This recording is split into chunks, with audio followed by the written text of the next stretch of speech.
Hi hello నమస్తే. మోడీ గారు భారతదేశము అభివృద్ధిలోకి దూసుకుపోతుంది అని ఒక జీడిపిని చూపిస్తున్నారు ప్రతిసారి. నేను గతంలో కూడా ఒకసారి చెప్పాను. నేను జీడిపి అనేది గ్రాస్ డొమెస్టిక్ ప్రోడక్ట్ అనేది it aggregate of the earnings from all Indians. అంటే అర్థం అందరూ సంపాదించిన దానిని జీడిపి అంటారు. మన భారతదేశంలో 150 కోట్ల మంది జనాభా ఉన్నప్పుడు తినటానికి ఏదో ఒకటి చేసి సంపాదించాలి కాబట్టి వాళ్ళు తినటానికి ఏదో కష్టపడి సంపాదించిన మొత్తాన్ని కలిపి జీడిపి అంటారు. 150 కోట్ల మంది జనాభా ఉన్నారు కాబట్టి ఆబ్వియస్లీ మన జీడిపి పెరిగిద్ది అని నేను గతంలో కూడా చెప్పాను. పాయింట్ 1. రెండోది, ఎకానమీని కూడా వీళ్ళు రకరకాల ఫేక్ క్యాలిక్యులేషన్స్ వేశారు. పావర్టీ దానికి కూడా కొన్ని ఫేక్ క్యాలిక్యులేషన్స్ వేశారు. నేను గతంలో చెప్పాను. ఏం ఫేక్ క్యాలిక్యులేషన్స్ వేశారు? పావర్టీ ఇండెక్స్లోకి బ్యాంక్ అకౌంట్ ఇంక్లూడ్ చేశారు. పావర్టీ ఇండెక్స్లో బ్యాంక్ అకౌంట్ ఇంక్లూడ్ చేస్తే బ్యాంక్ అకౌంట్ ఉన్నవాడు పేదవాడు కాదు అని ఒక ఇండెక్స్ వేశారు. గవర్నమెంట్ స్కీములన్నీ బ్యాంకులో వేస్తున్నారు. 1000 రూపాయలు బ్యాంకులో వేస్తున్నారు, ఏదో గవర్నమెంట్ స్కీమ్. దానికోసం బ్యాంక్ అకౌంట్ ఓపెన్ చేయమన్నారు. అసలు బ్యాంక్ అకౌంట్ ఓపెన్ చేశారు. నీకు బ్యాంక్ అకౌంట్ ఉంది కాబట్టి నువ్వు పేదవాడు కాదన్నారు. ఇదేం గోలసమే. నువ్వు వాడికి ఏదో నీకు 1000 రూపాయలు ఎత్తాను బ్యాంక్ అకౌంట్ ఓపెన్ చేయమన్నాడు. వాడు బ్యాంక్ అకౌంట్ ఓపెన్ చేశాడు. నీ బ్యాంక్ అకౌంట్ ఉన్నవాడు పేదరికం నుంచి బయటకు వచ్చాడని నువ్వు చూపించి ఫేక్ లెక్కలు చూపించారు మీరు. అది కరెక్ట్ కాదు కదా. ఆ 1000 రూపాయలతో పేదరికం నుంచి బయటికి రాడు. మోరోవర్ నువ్వు ఆ స్కీమ్ అయిపోయి ఎత్తేసిన తర్వాత మళ్ళీ పేదోడేగా. అది కరెక్ట్ కాదు.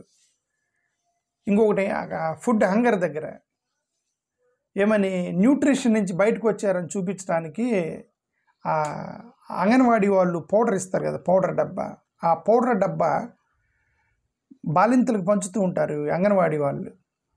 ఎవరెవరైతే బాలింతలకి ఈ పౌడర్ గవర్నమెంట్ పౌడర్ ఇచ్చారో వాళ్ళు న్యూట్రిషన్ ప్రాబ్లం నుంచి బయటకు వచ్చినట్టు చూపించారు, హెల్తీగా ఉన్నట్టుగా చూపించారు. మీరు డబ్బా ఇచ్చారు, మీ ఇచ్చిన డబ్బా ఆమె తీసుకోగానే న్యూట్రిషన్ అంది బయటకు వచ్చేసిందా? హెల్త్ ప్రాబ్లమ్స్ అన్నీ పోయినట్ట బాలింతకి.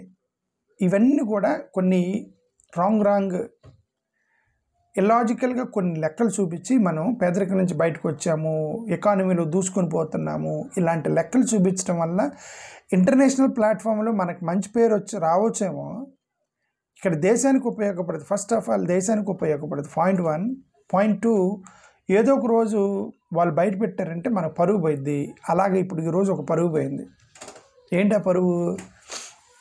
నిన్నే జీడిపి అనేది 8.2%కి పెరిగింది. గతంలో ఎంత 7.2% ఏది ఉంటే 8.2%కి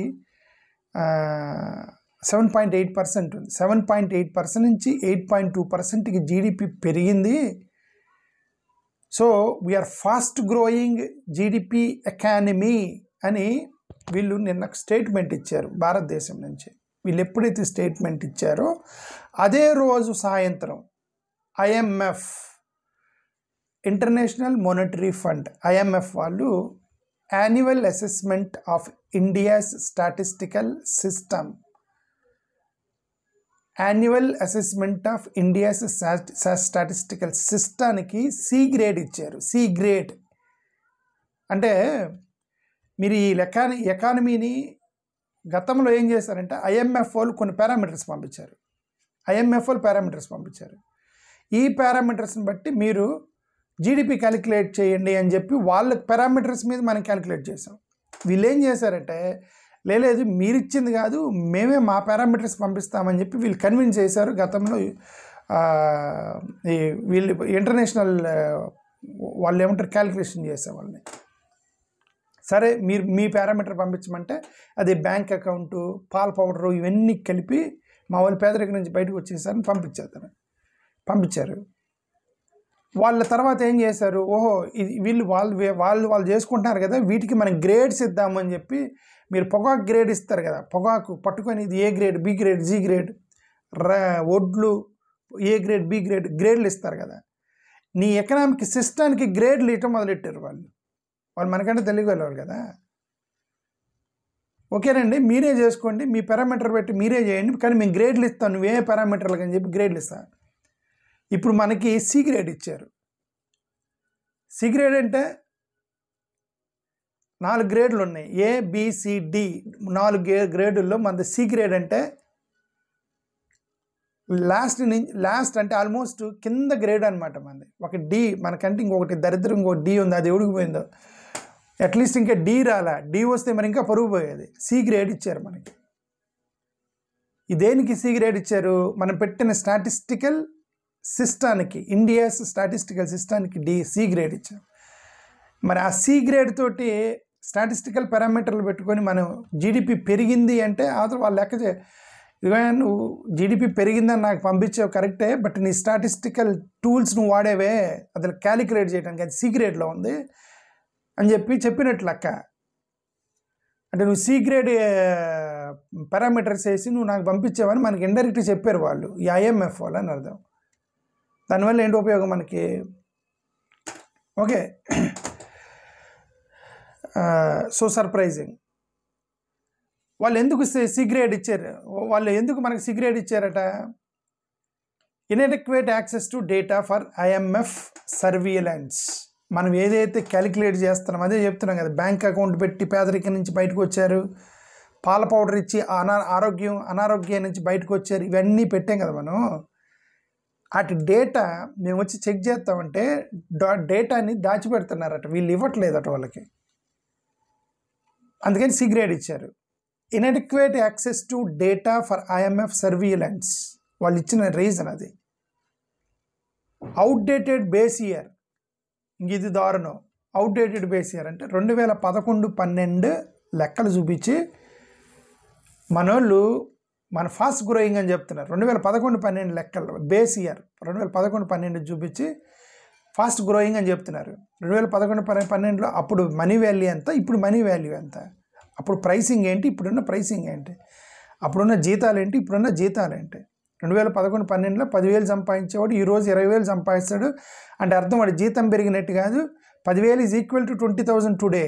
there is a money value, the value of money. Okay, it is equal. 2011లో 10,000 ఈజ్ ఈక్వల్ టు 2025లో 20,000 సమానం. జీతం పెరిగినట్టు కాదు, మనీ వాల్యూ పెరిగింది. అందుకని వేసారు వాళ్ళు, సి గ్రేడ్ వేసారు మనది. సి గ్రేడ్ IMF వాళ్ళు. Wholesale price index, Reliance wholesale price index అనే దాని మీద ప్రొడ్యూసర్ ప్రైస్ ఇండెక్స్ కాకుండా హోల్సేల్ ప్రైస్ ఇండెక్స్ని చూపించారట. అందుకని సి గ్రేడ్లు వేశారు మనకి. ప్రొడ్యూసర్ ప్రైస్ ఇండెక్స్ అంటే అది యాక్యురేట్గా వచ్చింది. ప్రొడ్యూసర్ ప్రైస్ ఇండెక్స్ అనేది ప్రొడ్యూస్ చేసిన వాడు దానికి ఎంత ఎంఆర్పి వేస్తారు కదా, ఆ ప్రైస్ ఇండెక్స్ కాకుండా అది తయారు చేసిన దానికి ఎంత ఉంది దానికి కాకుండా హోల్సేల్ మార్కెట్లో అమ్ముతారు కదా, ఆ హోల్సేల్ ప్రైస్ ఇండెక్స్ వేసాడట. అందుకని నువ్వన్నీ ఫేక్ లెక్కలు చూపిస్తున్నాను, సి గ్రేడ్ వేశారు మనకి. అన్రియలిస్టికల్లీ షో జీడిపి డిఫ్లేటర్ 0.5%, ఇది అన్రియలిస్టిక్ అని అన్నారు. ఇప్పుడు దీన్ని జయరాం రమేష్ గారు పోస్ట్ చేశారు. మీరు కావాలంటే ఆయన ట్విట్టర్లోకి వెళ్ళి పోస్ట్ చేయండి. జయరాం రమేష్ గారు దీన్ని ట్విట్టర్లో పోస్ట్ చేశారు. The timing of the NSO release right after the IMF report undermines credibility.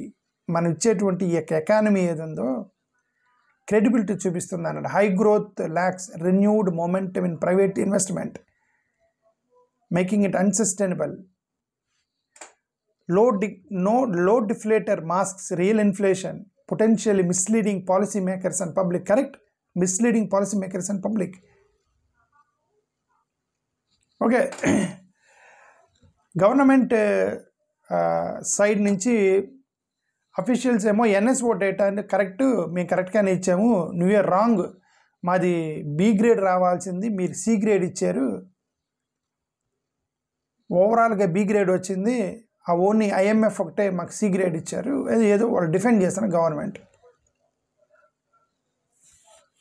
Okay, Hindu news paper వాళ్ళు ఒక ఆర్టికల్ రాస్తారు, C grade is definitely it is matter of concern, మీరు ఆ పారామీటర్స్ అన్ని మార్చాలి, ఇవన్నీ ప్రజల అభివృద్ధి కుదరదు, మీరు ఎగ్జాక్ట్గా క్యాలిక్యులేట్ చేసి ఎకానమీ పెరిగిందా లేదో చెప్పండి.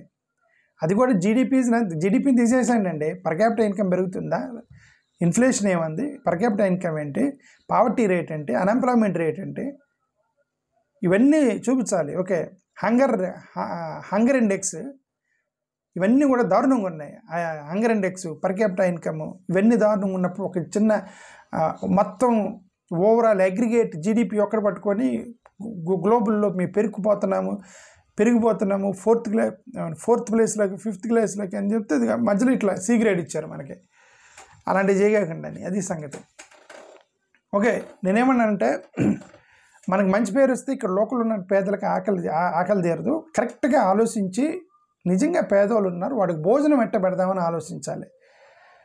వాడికి భోజనం పెట్టకుండా నేను లెక్కలు రాసి ఇదిగో మా దేశంలో పేదవాళ్ళు లేరు, ఆకలికి చనిపోయే వాళ్ళు లేరు అని మన ఇంటర్నేషనల్ మార్కెట్లో మనం ఇస్తే మనకి మంచి పేరు వచ్చింది. కానీ వీడికి కడుపు కాలుతూ ఉండిద్ది.